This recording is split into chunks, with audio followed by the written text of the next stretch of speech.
Welcome to the Heart-Led Business Show, where compassion meets commerce and leaders lead with love. Join your host, Tom Jacobs, as he delves into the insightful conversations with visionary business leaders who defy the status quo, putting humanity first and profit second. From heartfelt strategies to inspiring stories, this podcast is your compass in the world of conscious capitalism. So buckle up and let your heart guide your business journey. Well, welcome to the Heart-Led Business Show. Today, we are thrilled to have Sam Lee joining us. As a visionary founder and CEO of IndeCollective, Sam has been a guiding star for over 750 mid-career professionals, transforming their expertise into flourishing consulting and coaching empires. With a treasure trove of experience from the likes of Goldman Sachs and WeWork, he's here to share his journey of heart-led leadership and the magic of unlocking income, impact, and independence. So get ready to be inspired by Sam Lee, everybody. And Sam, welcome to the show. Thank you so much for having me, Tom. I'm so excited to kind of dive into your story, and really, I think it's going to inspire a lot of the listeners to really dive into their passion, especially coming from someone who's transitioned themselves out of corporate and into their own heart-led business as well, and come out surviving and thriving on the other side. 100%. But first, I always like to ask, what's your definition of a heart-led business? Absolutely. Well, from my own lived experience, and as you said, having now served more than 750 amazing mid-career professionals and launching their own heart-led businesses, I like to think of a heart-led business as one that helps that experienced professional to maximize three things: their impact on clients, their community, and the world, but also their income and flexibility, because we deserve more of those things given all the been there, done that experience that we have in the middle and late stages of our career. So a heart-led business, very simply, is one that allows an experienced professional to maximize their impact, their income, and their flexibility. Love it.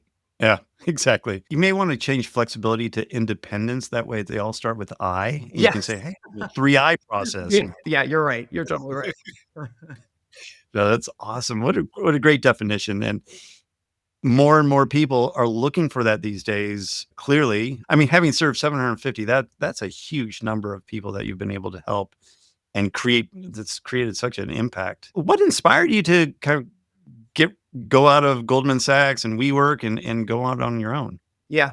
Well, what I've now, seen in my own experience of building a consultancy for more than 10 years and in those 750 grads of the IndeCollective is that building, a heart-led business, I like to call them better businesses, those businesses that maximize those three things, it's not that complicated. It does, of course, require work. Anything of value requires your effort, but it's not that complicated. And what I've found in my own experience and in seeing others do it is that there's 4 key ingredients that help people to get on a fast and reliable path to superlative outcomes in those 3 things. And the 4 key ingredients simply are: 1, you and your expertise. And that is actually the most important ingredient. I like to think of it as even 80% of the recipe. And that's the stuff that you've spent a career developing, and that is inherently you. In addition to that first ingredient, there are 3 other ingredients, and these are accelerator ingredients, because when you combine them with you and your expertise, they get you on a fast, reliable path to the superlative outcomes, not to replacing income or trading time for money to get to okay outcomes, but to doubling income and freeing up half your time and finding the space to pursue people and passion projects that matter to you. Those 3 accelerator ingredients are playbooks that work, that allow you to translate expertise into a heart-led business. Been there, done that mentors, people who have walked the path who can coach you, because who in the middle of their career wants to trial and error and hope for the best? And Right. third, surrounding yourself by a supportive community. Because at that stage of our career, why are you going to be in isolation? That's not how you do your most effective work. And it's also not the fun or fulfilling path to building a business that will achieve those outcomes. So the reason that I started IndeCollective and the reason that I pursued this path myself is because it's possible, and because more people need access to those accelerator ingredients. They have Yeah. been there, done that expertise from years, if not decades of career, and they should be able to access the playbooks, the mentors, and the community to get them to great outcomes in business and life. Yeah, absolutely. And I want to kind of unpack a little bit the first ingredient, the you ingredient, and Mhm. using all that expertise. Have you found working with all these folks that a lot of people kind of put down their own experience to a point where like, I did this for 20 years and I was really good at it, but nobody's going to want that. Kind of like just like minimize what they've done. Yeah, 100%. I think what everybody knows, everybody that I've had the opportunity to work with, and 750 people is just scratching, the Hmm. tip of the needle, because just in the US alone, there are 60 million adults that are currently launching and growing their own coaching, consulting, and service-based businesses. And half of those people, 30 million adults, are in the middle and late stages of their career. So Oh, wow. 750 people is just the tiny little, scratching the Wow. surface. But of those 750 people I've had the chance to work with, I'd say all of them know in their bones that they've got great experience. Probably 75% of them don't believe they're experts. They've got Wow. experience, but they don't believe they're experts. And not all of them are wrong. Why is Right. Well, yeah. and it's not that they don't have the experience, but expertise is marrying experience with focus. Because if Mm. you're unfocused in the business you're building, you just have a lot of experiences that you're offering, not expertise.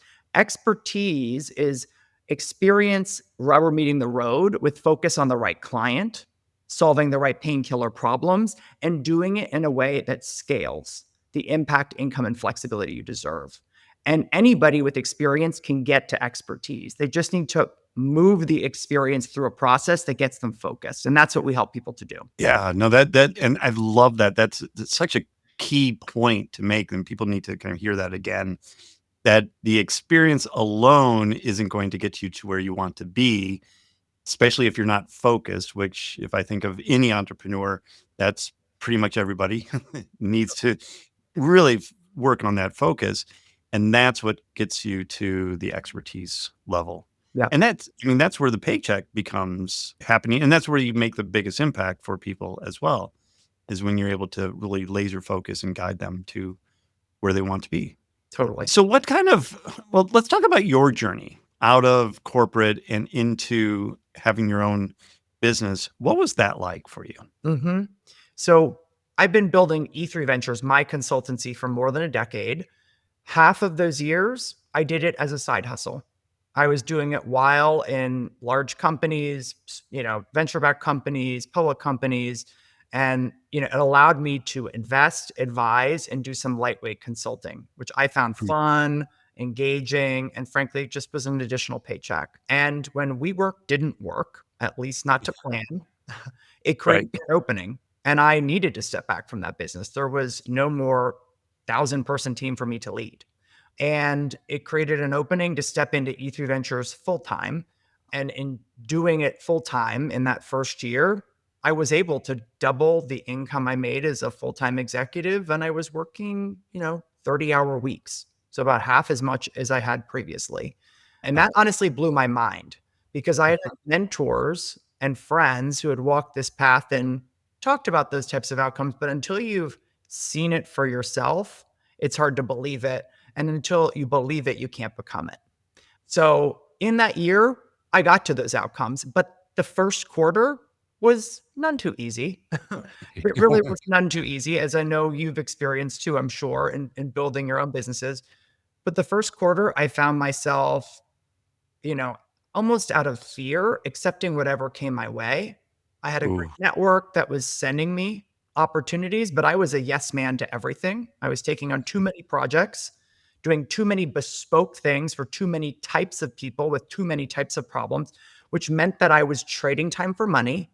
I wasn't Yep. able to clearly articulate my value or charge for it. And I was burnt out and tired. right? Like I was replacing my income immediately, but I was working more than I had as the full-time executive, and I was running myself ragged. So that was the first quarter. And in the second quarter, I took a bit of a beat and I took a step back and said, let me turn to these mentors and friends that have talked about the great results and let me see what I can learn from them so I can find that focus and translate great experience from all sorts of interesting industries and companies and roles into expertise. And it was in that next chapter, and it didn't take me that long. I find that most of our members are able to do this process because we've now productized this process in the course of 6 to 9 months, definitely within a year of working with us. But in those next, couple of months, I really focused on a couple of things. One, I wanted to get focused on the right clients, the right problems that I would solve for those clients so I could productize an offering that wouldn't have me serving everybody bespoke, but serving a subset of people in a scalable way. Build once, sell again and again and again. Or put differently, build once and have impact again, again, and again. So I got really focused. And we now help people to niche on the right clients, the right painkiller problems, the problems that people will always be willing to pay and apply time and treasure to, even in tough economic environments. So that was the first thing. I just got focused on the right clients and problems and built a more scalable offering to help those early to mid-stage startups with mission to grow, because I'm a commercial leader. So that was thing one.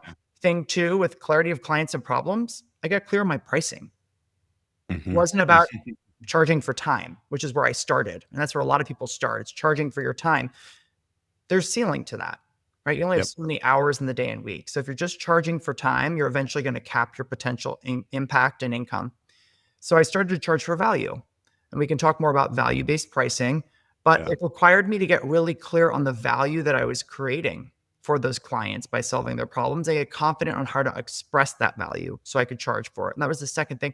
And then third, it was about, taking what I had learned as a commercial leader and making sure I was applying it to my own business so I could have a consistent pipeline of those ideal clients and confidently send those value-based proposals. So those were the three things: the productization, the pricing, and the pipeline work that I focused on then that got me focused as an expert and building a business that allowed me, within a year to get that great outcome of doubling the income, working 30-hour weeks and seeing a path for myself and now for so many people that have followed. Yeah. That's a quick turnaround. You're a quick learner, obviously. And some people it takes, me myself included, several years to kind of figure that out before, but everybody has their own journey on it. But it's really important to go through that process. A couple things I want to kind of dig into there that you mentioned that I've noticed heart-led business owners kind of have a problem with, and that's the niching down. How do you how many of the people that you work with struggle at first with the concept of being laser focused on who they can help and who they cannot help? Yeah. So I will say, I bet half of our members, and I do different speaking engagements, I'd say half of any given audience gets it. Right? It's the value of focus in actually scaling, and the other half just see it as counterintuitive. How can I maximize my reach, my impact, my income if I'm niching and focusing, right? So it's like intuitive for some and totally counterintuitive to the other half. I will say we have an amazing, so IndeCollective is led by a dozen experts that teach our different playbooks, all of whom have built their own 7 or 8 figure business. Josh Neckes teaches 2 of our playbooks as a marketer who's built a 7-figure consultancy and a $1 billion tech company. He teaches productization and also value-based pricing. And he likes to say those 2 topics are actually 2 sides of the same coin. Productization is you as an expert, not as a generalist, but as an expert coming to your ideal client and saying, hey, client, I've worked with countless people like you, organizations, decision makers, and in working with them, I've helped them to solve this type of painful problem. A problem that once solved creates a giant bag of value for you as a leader and your organization. And I know you're a reasonable person. You're going to be willing to pay for the value that we create together. And it's going to be a smaller but commensurate bag of value that I'll take as my fair pricing, but you'll be willing to pay it because we're going to create so much value for you. How does that feel? Right? So that's a fair value exchange. That's value-based pricing in its essence. And when you think about your niche focus, the right client, solving the right painkiller problems that create huge value, right? That's how you get that's how you then charge for that value in value-based pricing. So we kind of set up this personal business value chain through the program where we help people to understand that through focus, they're going to create more value, they can accrue more value to themselves. And I think it clicks over time, but it's a counterintuitive thing for a lot of people who think, gosh, by focusing, I'm going to reach fewer people and therefore create less value, make less value, all the rest of it. Yeah, exactly.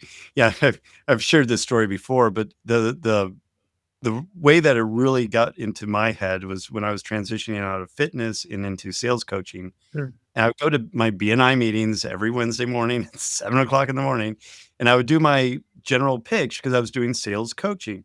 And so I would do my little 10-second, hey, I'm Tom Jacobs. I do sales coaching for small businesses. If you're having a sales problem, I'm your guy. Come talk to me after, something like that. And I was doing this for like 4 weeks and no referrals at all. And I was like, what am I doing wrong? So finally, I remember a coach saying, you need to niche down. I was like, okay, let me try this out. There's a lot of insurance agents that are in my BNI group. So the next time I went there, I said, I help insurance agents double their sales in the next 6 months by training their sales staff to be really impactful in their sales. I got 3 referrals that day and none of them from insurance people. And I was like, interesting. Yeah. And I asked one person, I was like, I've been saying that I do sales coaching for 4 weeks now. Why now? He said, well, you seem like more of an expert now. Yeah. Like, oh, interesting. Okay. It's like, 100%. yeah, kept niching down. We're in the middle of our spring cohort as we speak, and we're in the middle of a 3-week series on building your predictable revenue machine. And just last week, we heard from 2 of our expert coaches, one who helps people to relationship build at scale, to activate their current network and build an army of champions to send you referrals.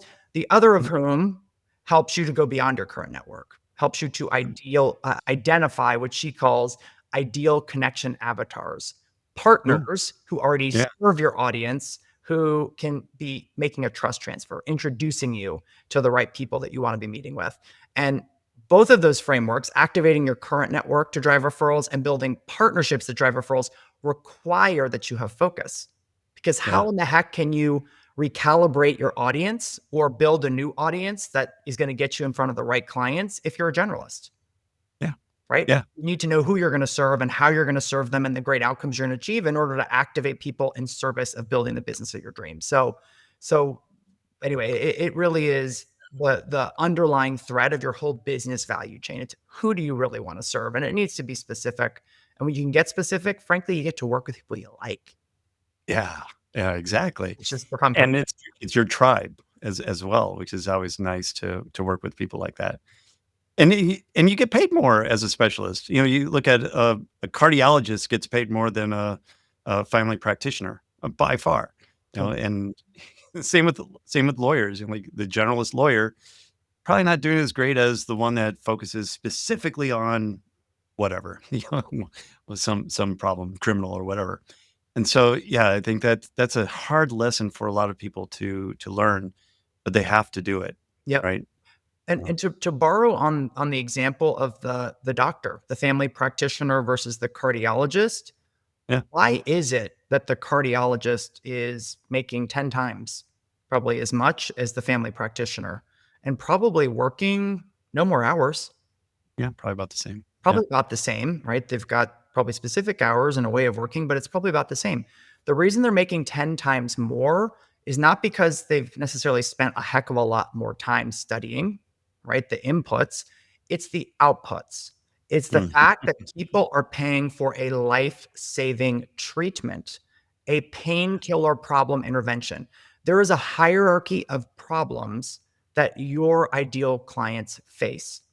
At the top of that hierarchy are painful problems. And I say painful not to elicit negative feelings, but to underscore that there are painful problems that no matter the economic environment, your ideal clients will be willing to apply time and treasure to solve, period. Because they're so acute that when solved, it will create so much value.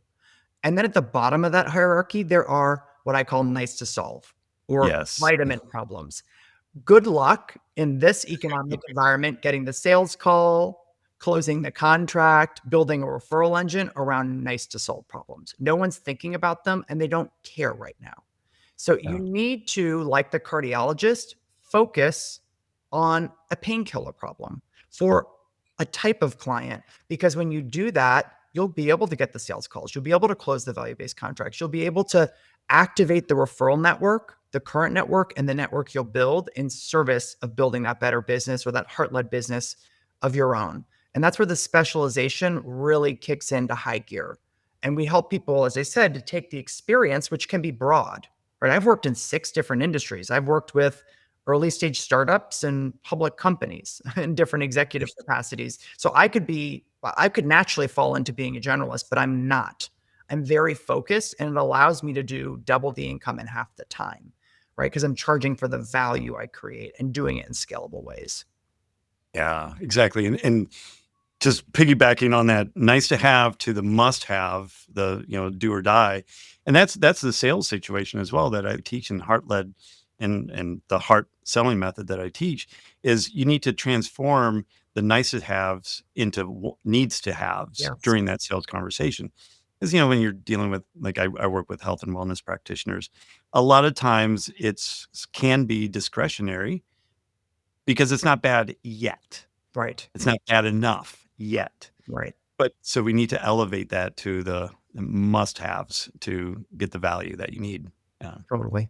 Totally. Yeah. Totally. How do you work with people on the value-based? How important is that in terms of mindset and mindset turnaround for people? So pricing is like probably 80% psychology. And in order to get confident and in order to confidently express your pricing to a client, you need to do the behind the scenes work so that in that quick late stage of your sales process, you're able to very confidently express the value, package it in the value based proposal, and send it. Once you've done the back work, those last steps are actually quite easy and they become very routine.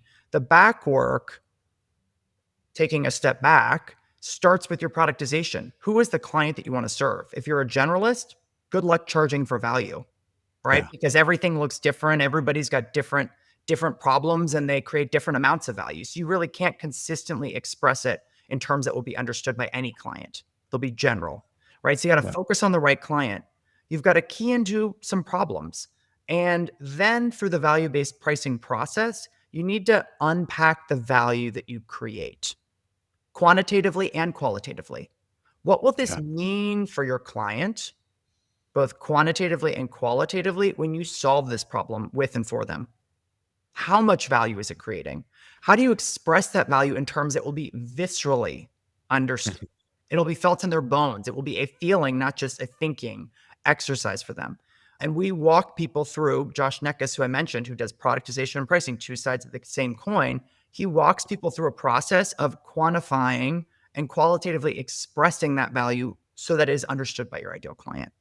And we Yeah. companion the thinking that we do, the hypothesizing around what we think we're creating in terms of value with user research interviews. So you're Mm. actually speaking to people that have these problems, you're listening to them, as well as we've got custom GPTs, custom, AI that we've built into our program that helps people to kind of gather data points to kind of augment both their thinking, their research, and then package it in ways that can be expressed in a value-based proposal. So that's the process. It's about focusing on the right clients and problems and then going under the hood of those problems, Yeah. understanding how to articulate those problems in ways that will be viscerally understood so you can express the value and then charge for it. And we find Okay. that our members can frequently raise their rates 25 to 50% in the course of the 10-week program because it's not that complicated. You just got to do the back work, right? Yeah. You can express it in ways that are viscerally understood. People will pay to solve their most painful problems. In fact, they'll be happy to pay those reasonable rates. Yeah. Absolutely. And it's doing that work that I feel like a lot of health and wellness and heart led business owners don't do enough of to show the value of what they're providing, because it's so valuable what a lot of these folks are doing, and They talk about the features. Well, we're going to do diet and exercise, and we're going to do hormone replacement. Nobody cares about that. They care about the outcome and the value that it's going to bring to their life. Yeah. It's Yeah. crazy. And there was a great study that Google did a number of years ago. It's now probably 5-6 years old, but I think the data holds true that 2/3 of the buying decision that your clients are making is actually emotional, Yes. not 100. logical. Yeah. Not about No. losing this much, weight or, seeing your BMI change to this level. It's about how it's going to make you feel. So being able to articulate that value in ways that are understood emotionally as well as logically, the two sides of the equation is so important. And that's what the value-based pricing framework is all about. Yeah, for sure. People buy on emotion and they justify with logic. Bingo. 100%. Yeah. Yeah. That's great. That's great advice, and great advice all through. I can't believe that we're just about at that time as well. So, Sam, how can people learn more about IndeCollective and getting involved in getting better at their business? Absolutely. Well, anybody is welcome to check us out online. We've got a lot of great resources that you can find on our website, IndeCollective.co. That's IndeCollective.co. We've got a podcast that you can find there, a newsletter, and we'll include in the show notes a free module on value-based pricing in case anybody that's listening wants to tune into that. It's an hour long. You'll learn the value-based pricing framework for yourself. It comes with an action sheet and a custom GPT so you can shift into action and hopefully raise your rates like our members do. So yeah, a lot of great resources on our website as well. Oh, that's awesome. Well, that alone, the value-based pricing resource is so valuable for so many people. Yeah, we'll make sure we link that up into the show notes so they can take that and get some great value out of it as well. Amazing. Yeah. Well, Sam, thank you so much for spending time out of your day and helping tons of people, taking the time from helping them to talk to us and help more heart-led business owners. So I really do appreciate you and your time. Thank you, Tom, for having me. I appreciate it. Absolutely. And thank you, listeners, and those watching the show on YouTube. We do really appreciate you tuning in today. And make sure that you're checking out everything that Sam Lee is doing. And we'll provide that all in the show notes down below. Just click on the show notes and you can see all the links down there as well. And if you could do me a favor, and that is to share the show with somebody that you know that might be wanting to start a heart-led business, but kind of struggling with it, or somebody that has one and is struggling with it and needs some advice from our lovely guests that we've had, especially Sam today. And until next time, lead with your heart. You've been listening to the Heart-Led Business Show, hosted by Tom Jacobs. Join us next time for another inspiring journey into the heart of business.